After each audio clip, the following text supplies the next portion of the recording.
जब वो मोड़ साफ कर रहा होता है तभी वो पानी में एक चमकदार गले का लॉकेट देखता है जो देखने में बहुत महंगा लग रहा होता है। जमाल उसे निकालने की कोशिश करता है और इसी कोशिश में वो उस मोड़ के अंदर गिर जाता है और जब वो उस मोड़ से बाहर आता है तो वो देखता है कि वो किसी और ही जगह पहुंच गया है। दरअसल ये एक झील होती है। उसे लगता है कि गलती से वो कैसल वर्ल्ड जो कि नया पार्क बन रहा है वहां पहुंच गया है। अब जब वो पानी से बाहर निकलता है तो उसके सामने एक शराबी आता है जिसने पुराने जमाने के कपड़े पहने होते हैं। जमाल को लगता है कि कैसल वर्ल्ड ने नया थीम बनाया है जिसमें सबके सब पुराने जमाने के कपड़े पहनेंगे। वो यहाँ से आगे निकल जाता है जहाँ पर बहुत बड़ा कैसल होता है। उस कैसल के मेन गेट पर दो गार्ड्स भी होते हैं जो जमाल को रोक लेते हैं और पूछते हैं कि तुम कहाँ से आए हो। जमाल बताता है कि मैं नॉर्मंडी से आया हूँ।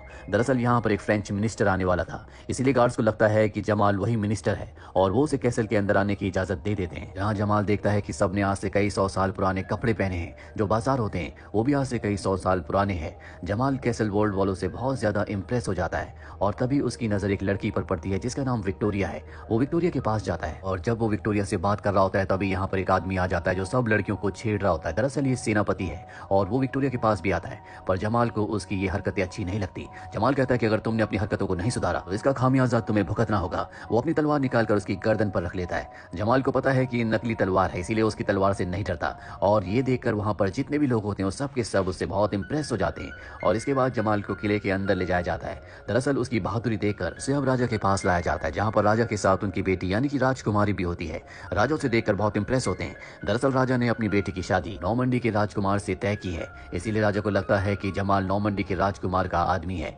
वो उससे पूछते हैं कि राजकुमार कब तक आएंगे।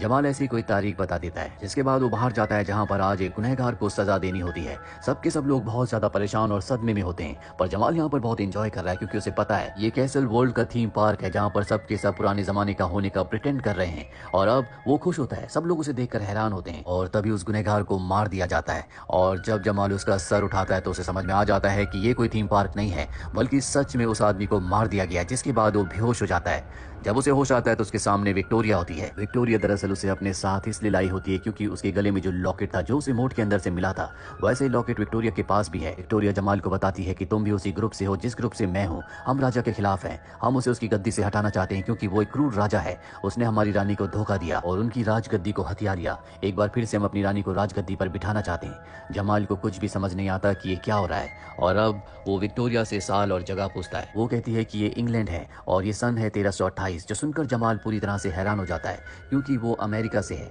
अमेरिका की नॉर्मंडी में उसका थीम पार्क है, लेकिन अब वो टाइम ट्रेवल करके सन 1328 इंग्लैंड में पहुंच चुका है। जमाल एक बार फिर से इस लॉकेट की मदद से टाइम ट्रेवल करके अपने देश, अपनी जगह, अपने टाइम में जाना चाहता है, लेकिन उसे नहीं पता कि वो वापस कैसे जाएगा। अब रात को कैसल में होने वाली पार्टी में राजा उसे बुलाते हैं, जहां पहुंचने के बाद जमाल बहुत ही अजीब डांस करता है। दरअसल वो 21st सेंचुरी का डांस कर रहा होता है और ये 14th सेंचुरी है। ये देखकर सब उससे बहुत इंप्रेस हो जाते हैं और उसी की तरह डांस करने लगते हैं। राजकुमारी जमाल से बहुत इंप्रेस हो जाती है और उसे कोने में ले जाकर अपने गले से लगा लेती है, पर तभी वहां पर सेनापति आ जाता है जो जमाल से नफरत करता है और कहता है कि तुमने राजकुमारी को छूने की कोशिश कैसे की। वो अपना खंजर निकाल लेता है। जमाल उससे बचने के लिए शैंडलियर की रस्सी से वहां से भागने लगता है, लेकिन गलती से वो राजा के ऊपर गिर जाता है और ये जमाल की खुशकिस्मती होती है क्योंकि ठीक उसी वक्त दो लोग राजा को मारने वाले थे और इस तरह से गलती से वो राजा की जान बचा लेता है। राजा जमाल से बहुत ज्यादा इंप्रेस हो चुका है, इसीलिए सबसे पहले वो अपने सेनापति को उसकी पोस्ट से हटा देता है क्योंकि उसने सुरक्षा में सावधानी नहीं बरती और अब वो अपना नया सेनापति जमाल को बना देता है। जमाल सेनापति तो बन गया, लेकिन उसे नहीं पता कि सेनापति करता क्या है,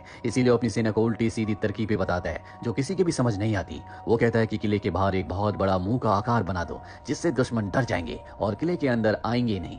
अब अगले दिन जमाल अपने राजा के साथ एक किसान के घर जाता है। किसान के ऊपर इल्जाम होता है कि उसने राजा के खेत से एक शलगम चुराई है। किसान अपना जुर्म कबूल कर लेता है। राजा कहता है कि इसने मेरे खेत से शलगम चुराई है, इसीलिए इसका सर धड़ से अलग कर दिया जाएगा और अब ये जिम्मेदारी और किसी की नहीं बल्कि सेनापति जमाल की है। राजा के वहां से जाने के बाद जमाल उस किसान को कुछ पैसे देता है और कहता है कि तुम इस राज्य को छोड़कर चले जाओ, नहीं तो राजा तुम्हें शलगम चुराने के इल्जाम में सजाए मौत दे देगा। वो किसान वहां से निकल जाता है। जमाल को यहाँ पर कुछ भी समझ नहीं आ रहा होता कि उसे क्या करना है, कैसे करना है। वो बस अपने वक्त में अपने देश वापस जाना चाहता है। रात को उसके पास विक्टोरिया को लाया जाता है। विक्टोरिया को लगता है कि वो उसी की टीम का, उसी के ग्रुप का है, इसीलिए वो उसे कहती है कि हमें प्लान करना होगा, राजा को उसके तख्त से हटाना होगा। जमाल आज की घटना से पहले बहुत डरा हुआ होता है। वो विक्टोरिया से कहता है कि किसान ने उसकी शलगम चुराई थी, उसने उसे मौत की सजा दी और अगर मैंने उसे मारने की तक से हटाने की प्लानिंग की तो सोचो मुझे क्या सजा देगा। विक्टोरिया उसे कहती है कि तुम बुज़दिल हो और वहां से चली जाती है। और कुछ ही देर बाद जब उसके कमरे में अंधेरा होता है तो विक्टोरिया एक बार फिर से वापस आती है। जमाल उसे पहले से पसंद करता था, इसीलिए उसके बहुत करीब आ जाता है और रात को उसी के साथ सो जाता है। अगली सुबह हमें किले के बाहर दिखाया जाता है जहां पर नॉर्मंडी से वो आदमी आ जाता है जिसका सब इंतजार कर रहे थे, जो कि राजकुमार का आदमी है। राजा समझ जाता है कि जमाल ने उसे धोखा दिया है, इसीलिए नॉर्मंडी के उस आदमी के साथ और अपने कुछ खास लोगों के साथ वो जमाल के कमरे में जाता है और देखकर हैरान हो जाता है कि उसके साथ उसी की बेटी यानी कि राजकुमारी सो रही है। दरअसल रात को उसके कमरे में विक्टोरिया नहीं बल्कि राजकुमारी आई थी, जिसके बारे में जमाल को खुद भी कुछ पता नहीं होता। फ्रांस की नॉर्मंडी से आया हुआ वो आदमी जब ये सब कुछ देखता है तो कहता है कि हम राजकुमारी का राजकुमार से रिश्ता तोड़ते हैं। राजा को अब जमाल पर बहुत गुस्सा आ जाता है, जिसके बाद जमाल को उन्हीं 2 कैदियों के साथ बंद कर दिया जाता है जो राजा को मारना चाहते थे और जमाल की वजह से राजा की जान बच गई थी। अगली सुबह इन सब को सजाए मौत देनी है और जब जमाल की बारी आती है तो जमाल कहता है कि मैं भविष्य से आया हूँ, अगर किसी ने मुझे कुछ किया तो मैं यहाँ पर तबाही ले आऊंगा क्योंकि मैं एक जादूगर हूँ। वो अपनी जेब से लाइटर भी निकाल कर सबको जलाकर दिखाना चाहता है क्योंकि लाइटर इस दुनिया में इस वक्त में नहीं होता और अगर उसने लाइटर जला दिया तो सब उससे डर जाएंगे। पर उसकी किस्मत अच्छी नहीं होती, उसका लाइटर जलता ही नहीं है और अब उसका सर कलम होने वाला होता है कि तभी जो सर कलम करने वाला वहां पर गार्ड होता है, उसके गले में सेब अटक जाता है और सबको लगता है कि जमाल एक असली जादूगर है, उसी ने अपने जादू से ऐसा किया है। सब लोग उससे डरने लगते हैं और तभी जलते हुए तीर आसमान से बरसने लगते हैं। दरअसल बाहर वो लोग होते हैं जिनके लोगों को यहाँ पर सजाए मौत दी जा रही होती है, जो लोग बंदी होते हैं। ये वही ग्रुप है जिस ग्रुप की विक्टोरिया है और विक्टोरिया भी जमाल को अपना ही ग्रुप का समझती है, इसीलिए वो जमाल और उन दोनों लोगों को जिन्होंने राजा को मारने की साजिश की थी यहाँ से लेकर किले से बाहर निकल जाती है। और अब बाहर आने के बाद जमाल उस आदमी से मिलता है जो झील से निकलने के बाद पहली बार उसे मिला था, जो कि शराबी है। जमाल को पता चलता है कि बहुत बड़ा योद्धा है, पहले रानी का सबसे खास सिपाही यानी कि उसका सेनापति हुआ करता था और जब राजा ने धोखे से रानी की राजगद्दी को हथियाया तो उसने उसके वफादार सेनापति को भी निकाल दिया, जिसके बाद उसने अपने आप को शराब में डुबा लिया।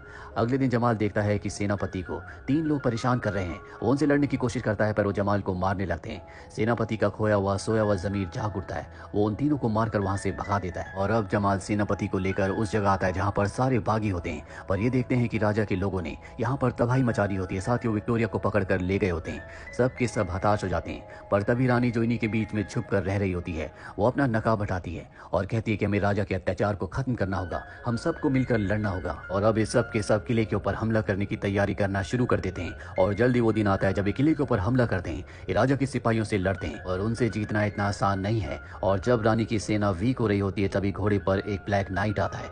दरअसल इस जगह एक ब्लैक नाइट की कहानी बहुत मशहूर है जो अपने मुंह से आग निकालता है, उसका कोई भी सामना नहीं कर सकता और ब्लैक नाइट को देखने के बाद जो अपने मुंह से आग के शोले भी निकाल रहा होता है, सबके सब लोग उससे डरने लगते हैं। राजा के सिपाही पीछे हटने लगते हैं पर तभी गलती से ब्लैक नाइट एक लकड़ी से टकरा कर नीचे गिर जाता है और उसका हेलमेट भी उतर जाता है और ये कोई ब्लैक नाइट नहीं बल्कि ये जमाल होता है। दरअसल जमाल ने भी उस ब्लैक नाइट की कहानी सुनी थी जिसके सामने कभी कोई नहीं टिक पाता, इसीलिए उस भेष में आ गया था और अब सबको पता चल चुका है कि ये जमाल है। वहीं किले के ऊपर हमें राजा को दिखाया जाता है जो अपने पुराने सेनापति के साथ होता है। वो उसे ऑर्डर देता है कि तुम जमाल को मार दो, पर सेनापति राजा को ऊपर से नीचे फेंक देता है और खुद को राजा घोषित कर देता है। उसके पास विक्टोरिया भी होती है और जब जमाल विक्टोरिया की आवाज सुनता है तो वो उसे बचाने के लिए किले के ऊपर जाता है जहाँ पर वो सेनापति से लड़ता है। जमाल ने युद्ध की प्रैक्टिस पहले से कर ली थी, इसीलिए सेनापति पर वो पूरी तरह से हावी होकर उसे हरा देता है और साथ ही विक्टोरिया को भी आजाद कर देता है। सेनापति अब भी जिंदा है और इस मौके का फायदा उठाकर वो तलवार उठा लेता है। जमाल उसके सामने है पर इससे पहले कि वो जमाल को मारता, रानी का जो सेनापति होता है जो नीचे होता है